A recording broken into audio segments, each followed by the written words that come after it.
Tim Pool's podcast turned into a full-blown war zone as Adam Conover stepped in armed with facts, proof, and zero tolerance for his nonsense claims. What was meant to be a chill chat turned into a one-sided intellectual smackdown. Yeah. But still, when you look at, there was a Real Clear Politics aggregate polling found that they didn't do it necessarily by demographic. They did it by decade age bracket. So it was like 20 to 29 or whatever. Every age group except for 70 plus was pro-Trump. Was a few points above. Real Clear Politics did a average, and they said that every age group in except America, for 70 plus. Every age group except for 70 plus is pro-Trump. Yeah, let me see if I can try and find it.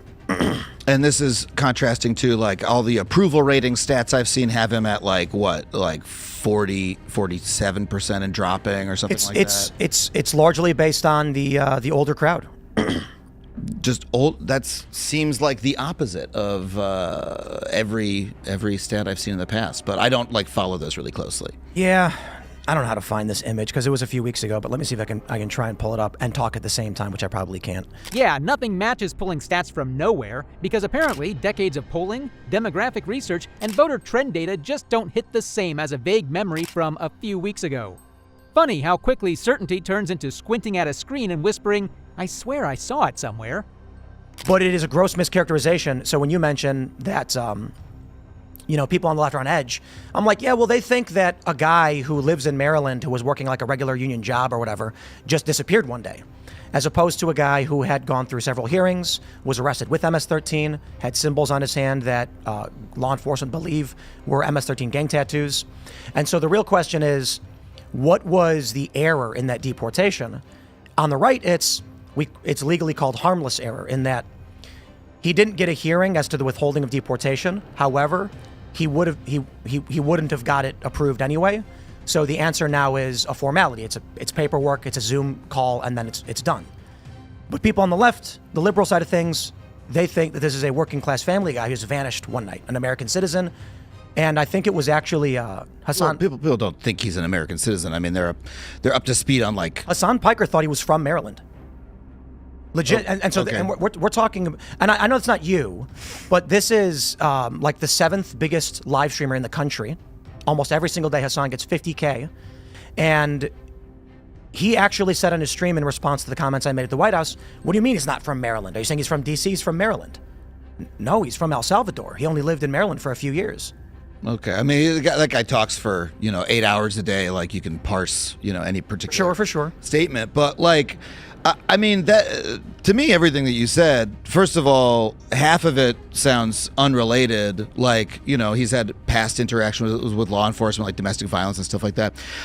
To me, that's neither here nor there. It's character stuff. I don't really give a shit about the character of the guy, and I didn't think that was a big part of the story. It was the fact that he did not, receive due process before being, rendered to a prison, this bizarre prison in El Salvador. That's the strange part. Apparently, due process is now a choose-your-own-adventure, and all it takes to skip a hearing is a few convenient bullet points about someone's past. Because when you've got a record, a tattoo, and a shaky story from a YouTuber who talks for a living, that's basically the gold standard of evidence, right? Forget procedure, forget the system. As long as someone, somewhere said something loudly enough, that's justice now. There's a concern that precedent will be set by Trump adhering to universal injunctions pertaining to the Alien Enemies Act or mass deportation, and he's not going to allow that to happen. So he doesn't want to set a precedent in the future. Universal injunctions don't exist anywhere in the Constitution, and we've seen some 40% of all injunctions ever issued in this way against Trump and his administration. He's got more... I believe he has more universal injunctions in the first 4 months than all other presidents ever got individually. And that is unconstitutional. These judges are issuing these mandates which plainly violate their constitutional authority. So the check on that is plainly Trump says, no, I'm not going to adhere to something you can't do. Right. So this is, again, this is authoritarianism, right? It's How is that authoritarian? There's Well, I agree. The judges are acting in authoritarian. Yeah, I mean, it's like he as an executive is trying to destroy the power of the other branches of government by ignoring their authority, by mounting But they don't like have the authority to aggressive legalistic defenses like the ones that you're making They in don't- order to expand the power of the presidency and be able Judges- to act with impunity. Constitutional law, now available in Freestyle Edition. Just add a tad bit of outrage and skip the citations that actually prove its existence. Ignoring federal rulings? Not defiance anymore, just checks and balances, apparently, because that is all the concept of leadership has ceased to now.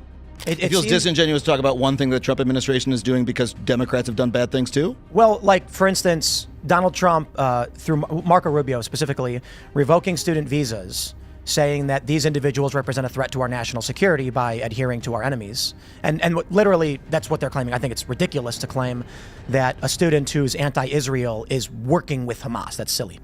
But that's the argument he's making, and under the INA, he has the authority to do it. So you say, okay, well, when people come in here on student visas, they do sign agreements saying they won't do certain things. They do it, they get kicked out. So this is okay with you because it's narrowly legal under Marco Rubio's purview? I would say what's fine with me is the revocation of a visa for someone who's not a citizen who's here conditionally. Like Mohammed Khalil, who was on a conditional temporary visa. So and if it gets revoked, I just say well, that's a conditional visa. I don't go to Singapore and spit on the ground. I'll get caned. So sorry. You think what's happened to those students is that's okay with you? Not legally. I'm talking about as an event that occurred in the country. You're like, oh, it's good that happened. It's okay with me. You think it's moral. You think it's right. You think it's just. I'm not talking about legally. I'm talking about you say you 60%? don't. Legal under NIA? Sure. But narrow legality doesn't erase the broader implications. A visa condition isn't a blank check for guilt by association or political silencing. When foreign policy meets student paperwork, the line between enforcement and overreach gets really blurry.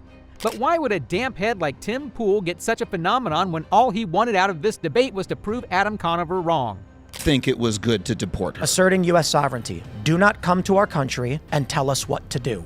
You've got a condition of your visa. You're a guest in this country. Okay. Adhere to the agreements we have. So you think that America should be a country where if you come here on a student visa, you're paying into our, university system. You're coming here for the reasons that, completely legally, we've invited you to come, right? Yes. This is why America is the country it is, partially because people like this have come for decades.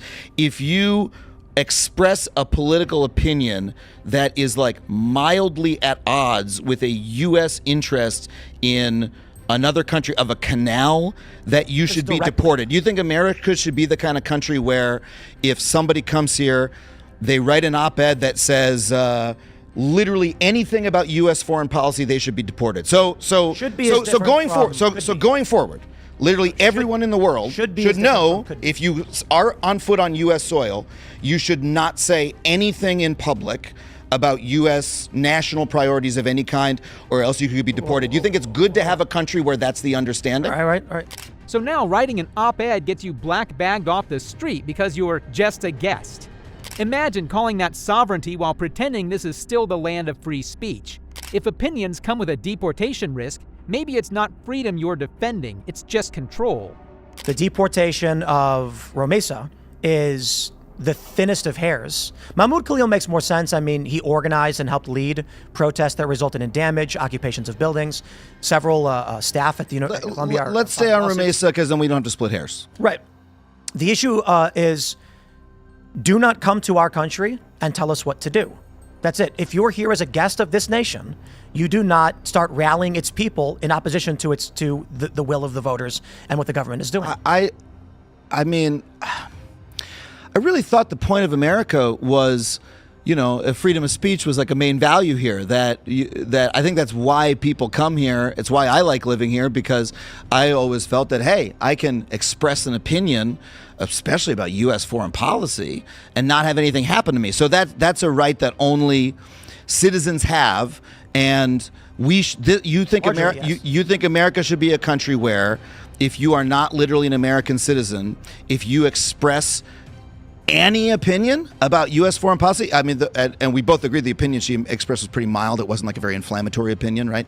It's always interesting how freedom comes with fine print, bold in principle, selective in practice. The same country that prides itself on open discourse gets real quiet when the speaker isn't holding the right passport. Turns out some rights are more symbolic than universal, especially when national pride starts editing the Constitution. Bored of this, like, sort of 10 minutes of conversation, because I'm like, I don't say this stuff, and like it feels like this is a thing to like fill air with rather than talking about what's actually happening. You it's just to complain accused about me of what the doing liberal something. media says. Okay, sure. Okay. Should I just say? Okay. Or should I make have a your conversation? Make your points. Your show. It's cool. Adam didn't just challenge Tim, he made it clear he was tired of Poole's illogical banters during the debate. By the end, Tim was fumbling for footing, visibly rattled, while Adam sat there unfazed, sipping logic like it was water. No shouting contests, no dramatic walking off the show. Just one guy calmly shredding Tim Poole's absurd script while he tried desperately to do some damage control for his own image, but failed miserably. Now, if you have liked our insights on the matter, then subscribe to our channel for more of such detailed analysis on this political tug of war.